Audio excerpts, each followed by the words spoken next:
Gram सभा बरकछा खुर्द से ग्राम प्रधान पद के उम्मीदवार सुभाष मौर्य भैया जी का चुनाव चिन्ह कैमरा पर अपना अमूल्य मत दे करके भैया सुभाष को भारी से भारी मतों से विजयी बनावे और भैया सुभाष को गांव का प्रधान बनावे। सुभाष भैया जिंदाबाद जिंदाबाद जिंदाबाद। करना है अब परिवर्तन, विनती है सबसे जन जन, विनती है सबसे जन जन,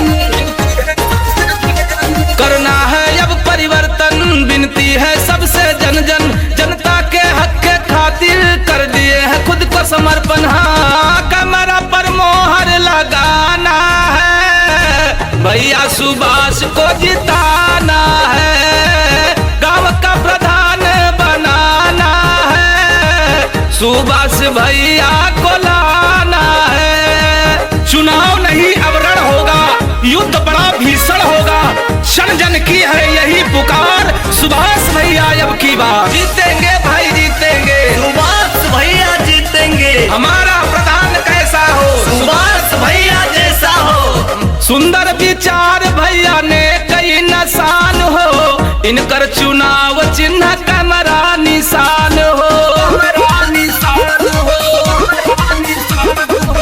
सुंदर विचार भैया ने कई निशान हो, इनकर चुनाव चिन्ह कैमरा निशान हो। लूट खसोट या सीना जोरी अब नहीं चलेगा, कितना रोके कोई विरोधी दाल नहीं गलेगा।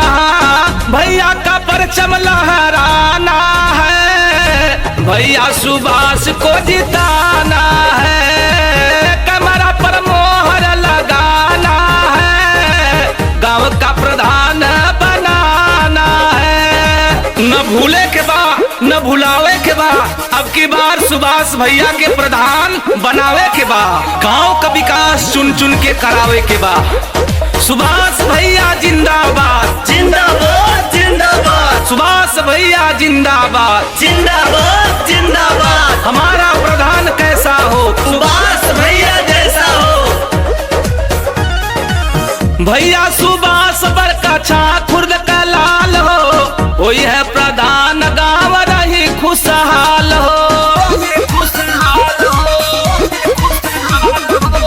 भैया सुभाष बरकछा खुर्द का लाल हो, वही है प्रधान गांव रही खुशहाल हो। नहीं सहेगा अब दुख कोई ना ही बेरोजगारी, आएंगे भैया बन के उजाला मिट जाई अधियारी। हाँ, हक अपना सबको दिलाना है, कैमरा पर मोहर लगाना है, भैया सुभाष को जिताना है, गांव का प्रधान बनाना है। नया करने की जब नई बात होती है, नए जोश के साथ नई शुरुआत होती है।